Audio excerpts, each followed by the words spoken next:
You Talk family, what go on? What go on? This your boy D with another live show of You Talk. And y'all know how we start off every show. It ain't no me without you, baby. Kane fans, what's going on? Let's get into it. If you missed the show Friday night, we talked about recruiting.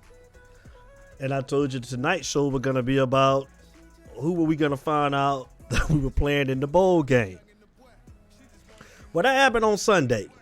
So we found out that we will be taking on our Miami Hurricanes, the Louisiana Tech Bulldogs. Our 6-6 Miami Hurricanes will be taking on the 9-3 Louisiana Tech Bulldogs. And we'll be playing in the Independence Bowl in Shreveport, Louisiana. Well, Kane fans, what do you think? I mean,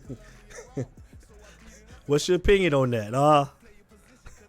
I tell you, man, it seemed like it's set up to be theater. I mean, we just so happened to draw Louisiana Tech, the same school that our defensive coordinator left as the head coach to come over to.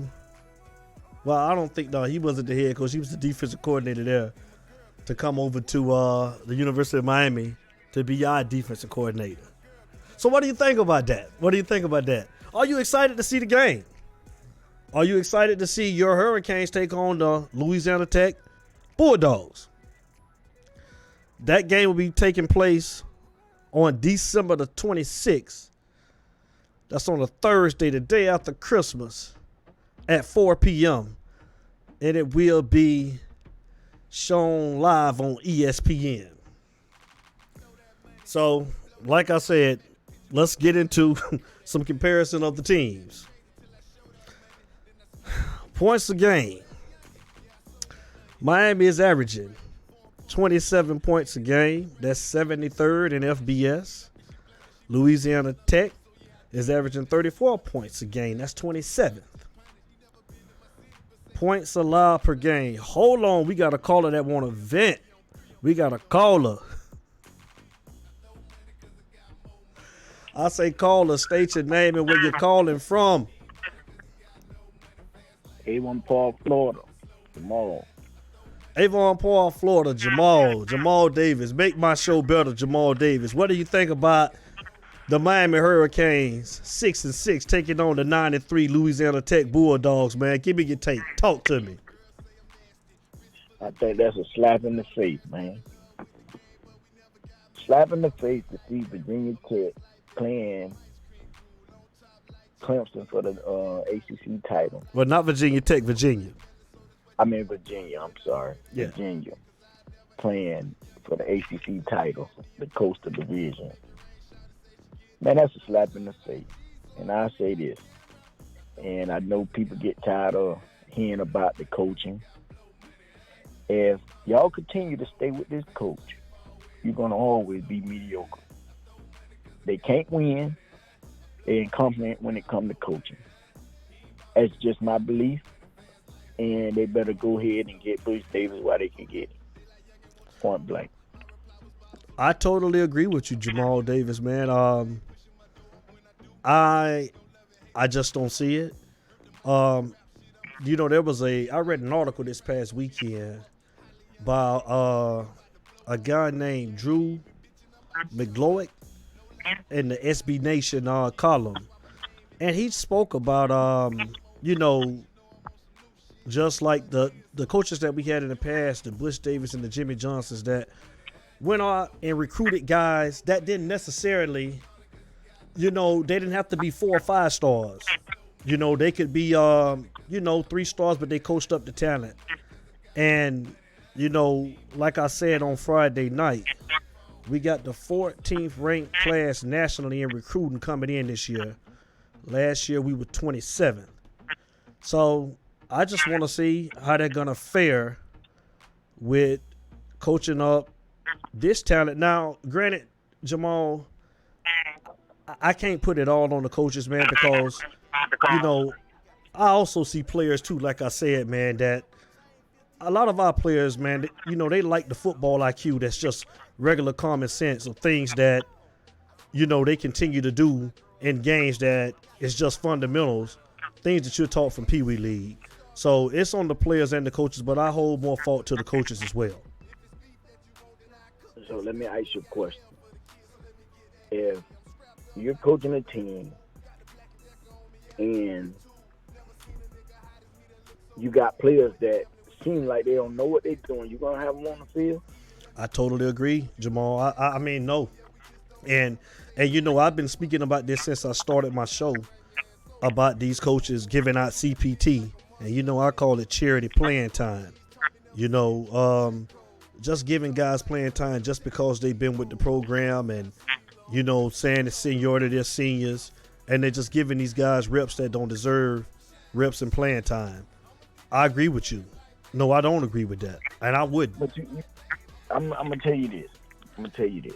What's going to go on, he might come back next year and win 9 games or 8 games. And you're going to hear people hollering, see, he is improving. You got to gain more time. But before you look at it, it's going to be 15 years. That's all he's going to be, a 9-game winner. Because he don't have what it takes. I don't see it.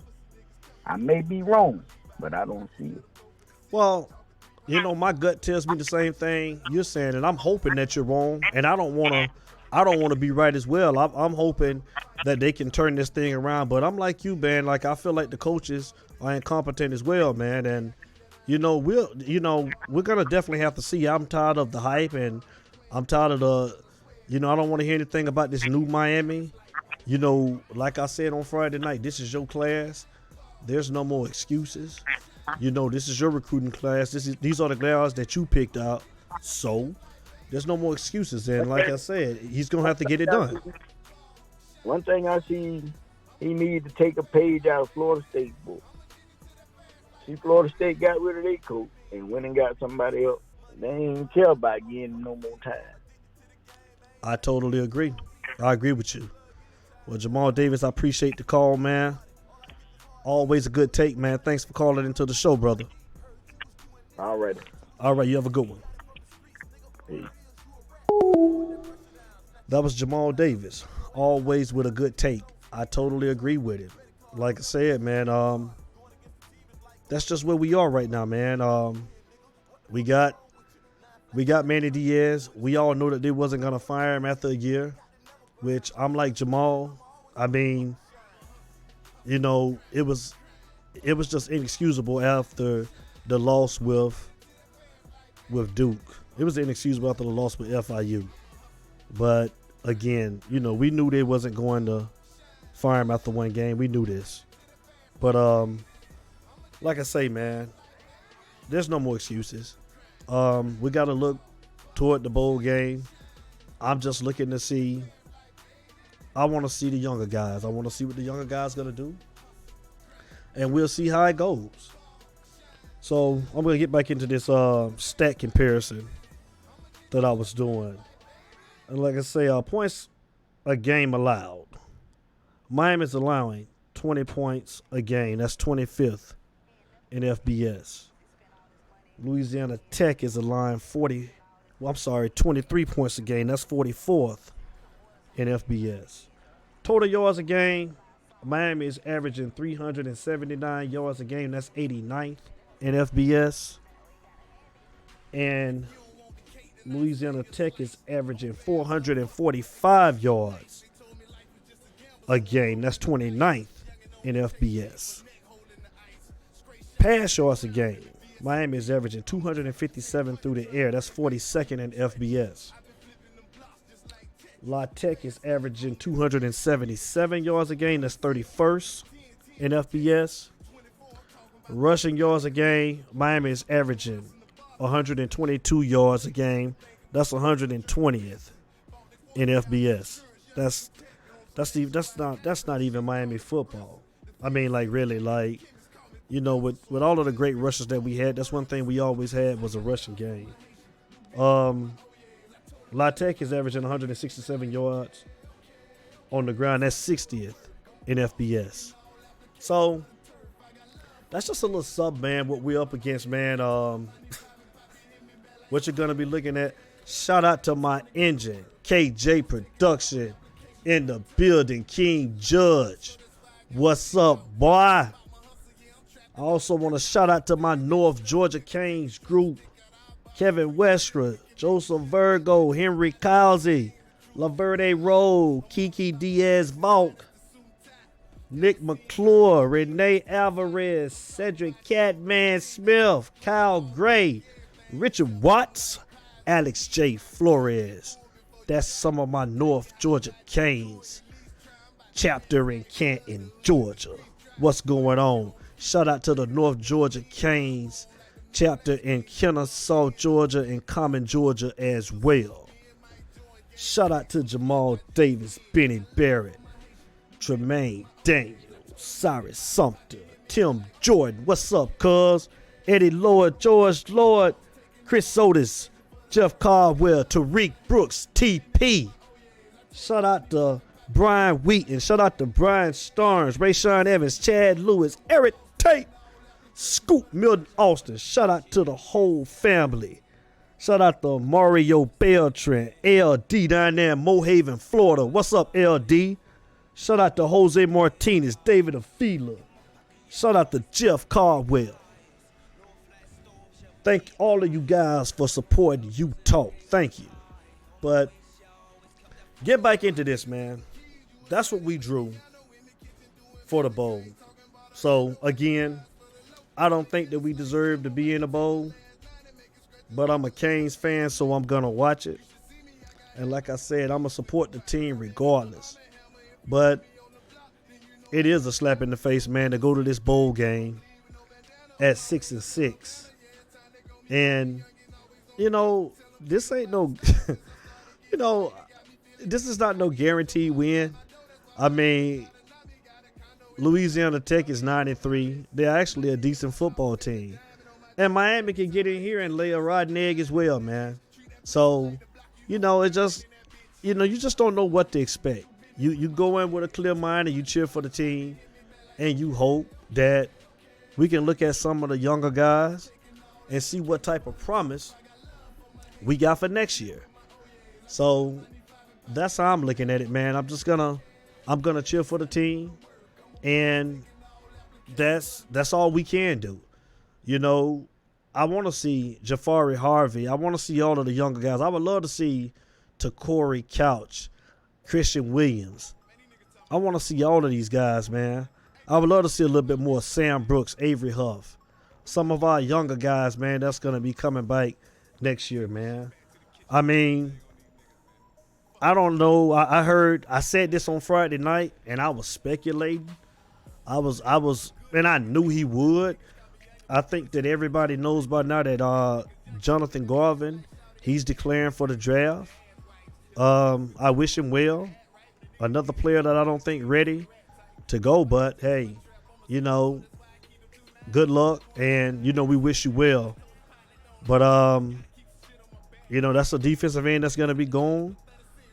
Get more talent coming in at defensive end as well. So we'll see how that fares out.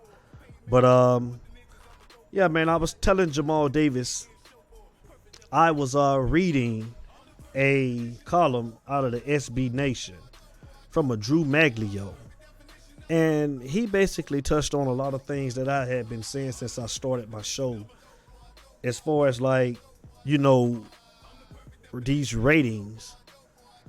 And, the question was asked, do we really have the talent that everybody says that we have?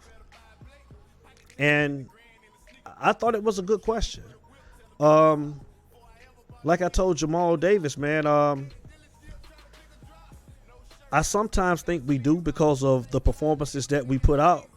And we can look good at times and we can look bad at times.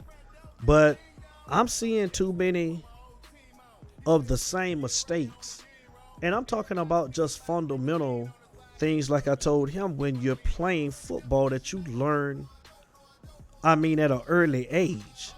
I feel like sometimes that our players like the football IQ on some of the things that is just, to me, common sense. And that's whether you're talking about lining up, jumping off a side as much as we do. I mean, like, really, I think that's a discipline thing as well with the coaches. Like, you know, there's no way that we should be jumping off sides like we did the whole season. I'm talking about fundamental tackling. I'm talking about coming down, breaking down, wrapping up, making a tackle. All of the missed tackles that we had during the year.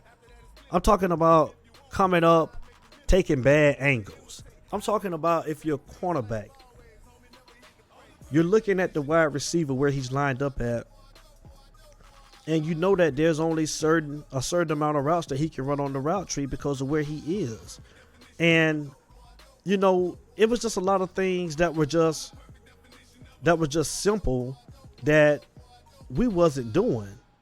So what I ask is that on the coaches? And Drew Maglio, what he said in the column was, he just don't think that we're that talented. And I'm starting to ask myself that same question. Like, are we not as talented as I think we are? I mean, because sometimes it doesn't, like I say, they have flashes sometimes to where they do look talented. And sometimes they look like just plain garbage. Fundamentals are not sound, bad technique. I mean, it's terrible. And he also, like I was saying about the stars, is the stars overrated? And I think they are. I mean, you know, when we had coaches like Jimmy Johnson, Bush Davis, they took less talent and they coached it up. They coached up the talent. And you're just not seeing it now. You're not. I think we're recruiting guys based on that star they put beside their name. And, you know, you see all of these other players like at FIU that are more athletic than some of the guys we have on our team. And, again, I say, even now with the players that's constructed on the team, some of the guys are definitely out of position. Look at Amari Carter. Amari Carter is a good player, but I think Amari Carter, to me, he's not a safety. He just doesn't. His coverage skills are not that good. I mean, Amari Carter should have been like an outside linebacker. That's his build. He's strong. He's fast. I mean, he's physical, but he's just not a cover safety. He can't cover ground like that.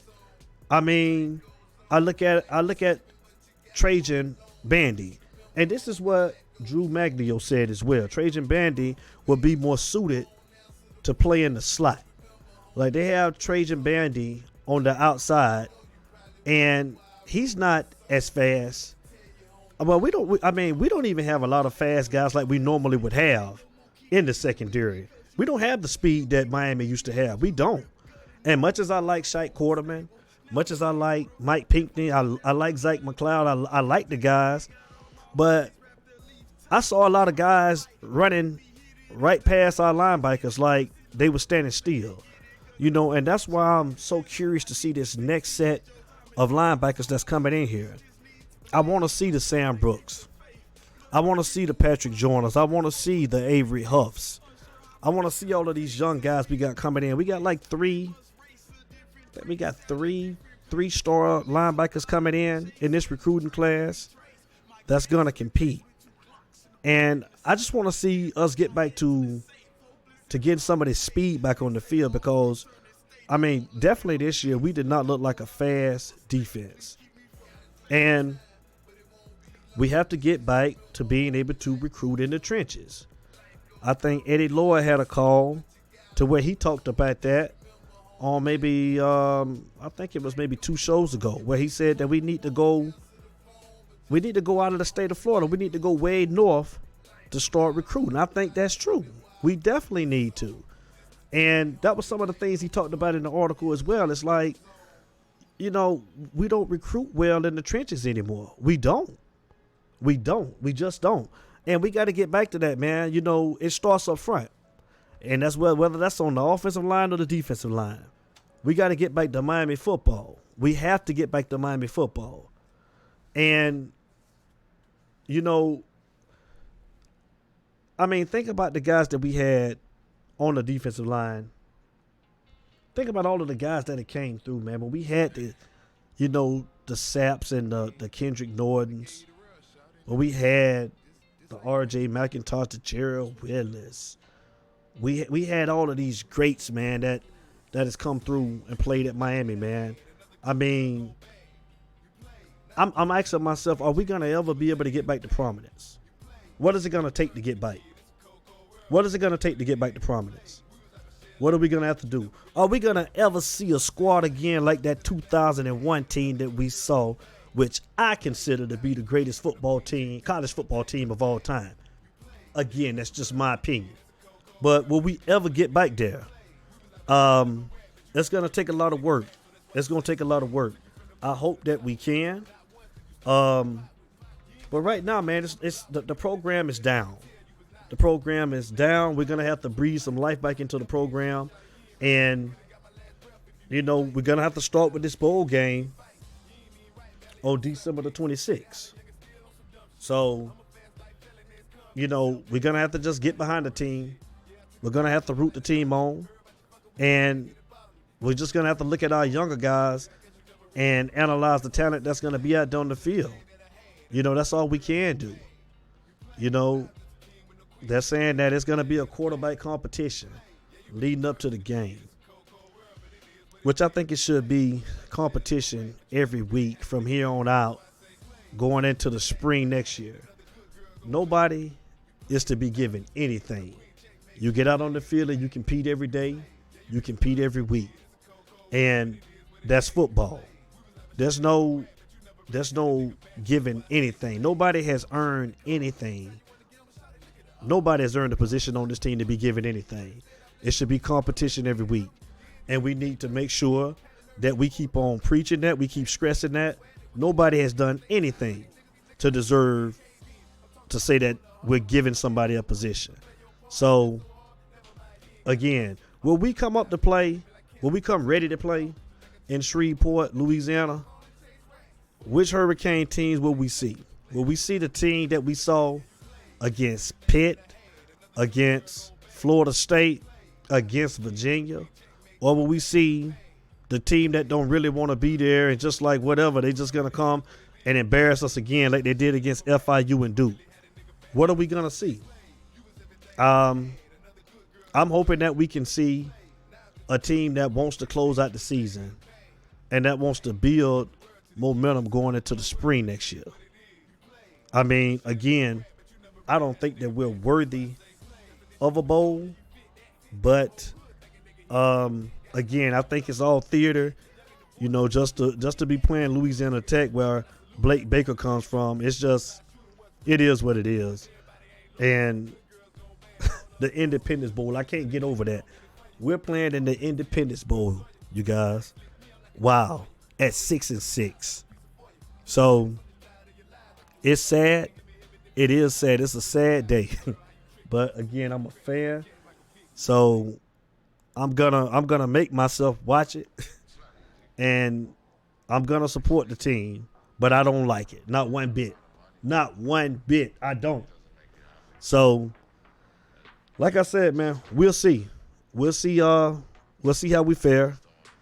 The coaches, I hope the coaches will have the guys ready. I hope that they will have the guys prepared. And I hope that they will prepare themselves and have a game plan ready to execute all game and send Miami Nation out with a victory. Let's hope. Now, again, I'm not in favor of this coaching staff, but I'm going to continue. I got to support them because they are who we have right now. And again, it is what it is. So I hope that they will get things turned around and we can we can just try to get back to at least, executing. And I don't feel like that's a lot to ask. I just want to see execution. I don't want to see dumb mistakes. Tired of seeing jumping off sides. I'm tired of seeing blown assignments. I'm tired of seeing guys just running free down the field and looking at each other like they don't have a clue. I just want to see some consistency at executing. Start with the little things before you can do anything else. We don't do the little things right. So we need to start with the little things and try to build from there. And that's my opinion and that's my take on it. Like I said, I'm not going to, stay on it all night, man. I just wanted to make a quick live video, man, and just to update everybody, if you hadn't already heard, on what opponent we drew yesterday in the selection show. And again, I'll be watching and I'll be cheering for the guys. So I ask all Kane fans, the entire youth family, let's get behind them and let's support our team regardless. Let's just pray for a win and hope that we can get this W and go out in a good way. And we have to get ready for next year. That's all we can do. So again, man, this your boy D, man, with another live show of You Talk. And y'all know how we start every show and y'all know how we end every show. It ain't no me without you, baby. And I'm out.